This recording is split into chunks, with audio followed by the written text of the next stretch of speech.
If you want to be successful, learn from the other people's mistakes. Don't learn from the successful stories. Successful stories they make, don't listen to that. There are a lot of reasons behind it.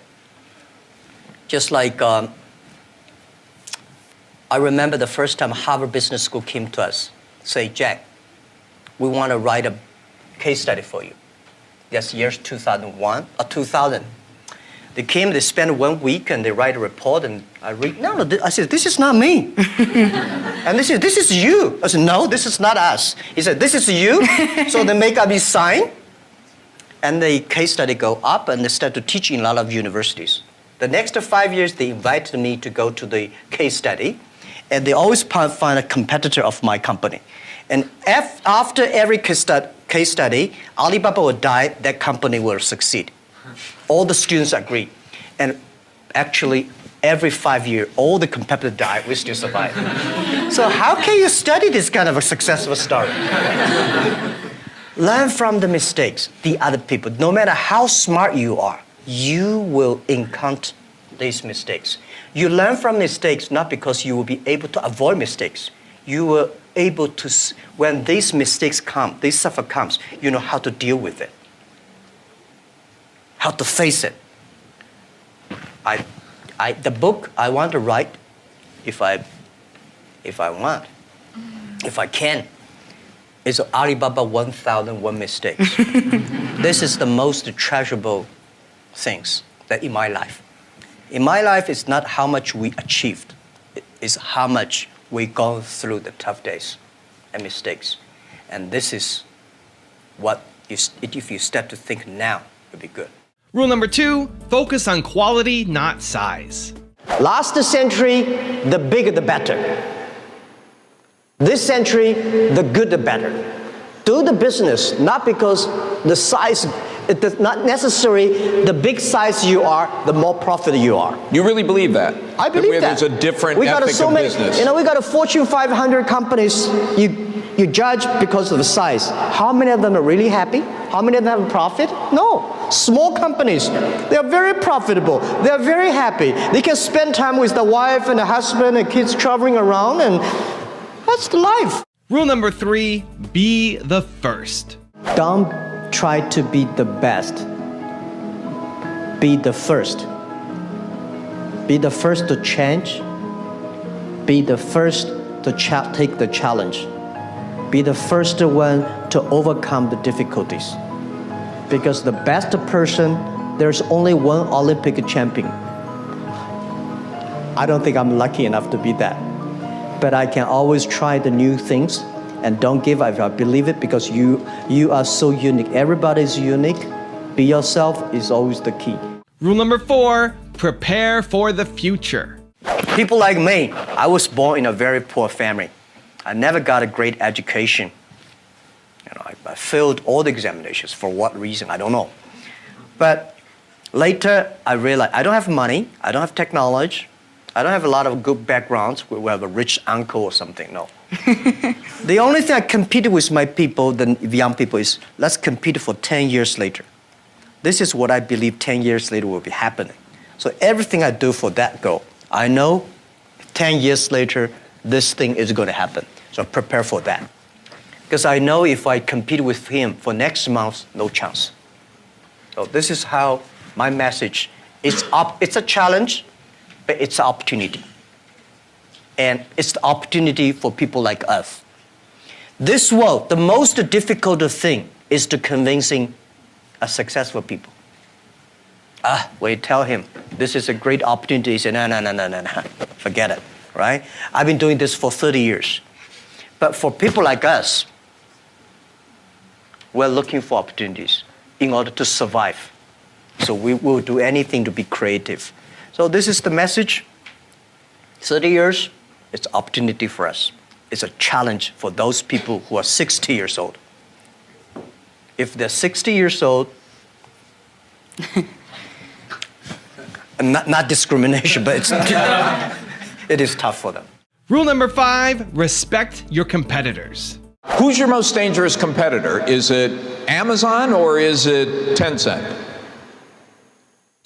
Well, people always compare us with Amazon. Amazon is a great company. I respect. I've been seeing them from tiny to that big, and I think they will continue to grow. But we are different. Amazon is an e-commerce company.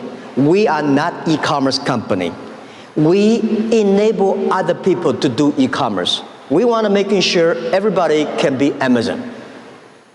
So are you saying Tencent is the greater competitor? Tencent is, of course, they are a great company, and it's not easy to be that size within only less than 20 years, so innovative and so creative, and so different on social technology, and they're based in Shenzhen, and they're almost everywhere in China. But respect, of course we compete, but compete does not mean I have to hate them. Don't hate your competitors. Respect your competitors, learn from him. But, Pony and I, we've been doing the charity together, the Nature Conservancy, and but we compete each other. But when we compete each other, we should respect each other. I respect him. I respect Tencent. Rule number 6, see challenges as opportunities. This world today is full of challenges and opportunities. 2,000 years ago, full of challenges and opportunities. And I'm sure 2,000 years later, full of challenges and opportunities. There's always, it depends on how you look at it. Somebody look at this challenge as opportunity. Young people always say there's no opportunity. I complained a lot when I was young because I think Bill Gates took all the opportunities for the Microsoft, the Steve Jobs, all these guys. There's no job, there's no great big stuff left for us. But I think opportunity always lies in the challenges, always lies in the complaints. If you can solve the challenge, you will be successful. The big challenge you solve, the big problem, or the big opportunity you have. Rule number 7, my personal favorite, believe. In the past 18 years, when I do internet in China, we got a criticism every day. Something when you believe it, a lot of people criticize it. But if you really believe it, continue to do it, improve it. We were rejected by more than 30 venture capitalists. But we are very optimistic. We believe in the future. We believe in internet. And we believe that if we do not succeed, somebody will. Rule number 8, surround yourself with greatness. How do I motivate, incentive or motivate my colleagues? You have to find the people that can mobilize themselves. It's impossible to encourage a negative person. So the people you hire, the people work together, they have to be, or you cannot, we have 65,000 employees now. You cannot hire all of them that positive, but at least the people work with me. My management, leadership, several areas, they have to be positive. They have to know to incentive the others, because I cannot incentive everybody. And making sure the culture. So I think it would be very painful for me to talk to my vice president, and he need to be incentivized and mobilized every time, right? This won't work. If he does not know how to incentivize or mobilize his people, it's better. I don't think he will be the vice president. He should be a good engineer, good designer, but not a good leader. A good leader should know how, but not by only money. Most of people incentivized or mobilized not because you give them a lot of money. You give them respect, trust, appreciation, and correct, heartful advice. When you come to my meetings, internal meetings, you will be shocked because we are not like a lot of the other Chinese company. The boss say, everybody listen, take notes, and go down. We are like a war room.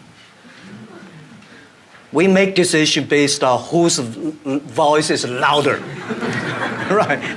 Early days, we fight and talk, and then making sure everybody speak up So this is also a way of mobilize an incentive. There are a lot of ways, and different people have a different way to send incentive. Rule number 9, live healthy. I think life is a journey. You come to this world is to enjoy the life, to be happy and healthy. So the day when you leave the world and you say, I'm happy in my life, I'm healthy in this life, because if you're not healthy, you will never be happy. So I believe happy and healthy are the things the human being always looking for. And I think next to 30 years, because of the technology, the life science is going to change a lot. And people is going to live longer. But when you can live longer, does not necessarily live healthier. So if you're not healthy, how can you be happy? If you live longer, if you're not happy, why you live there? And rule number 10, the last one before the bonus clips, have fun.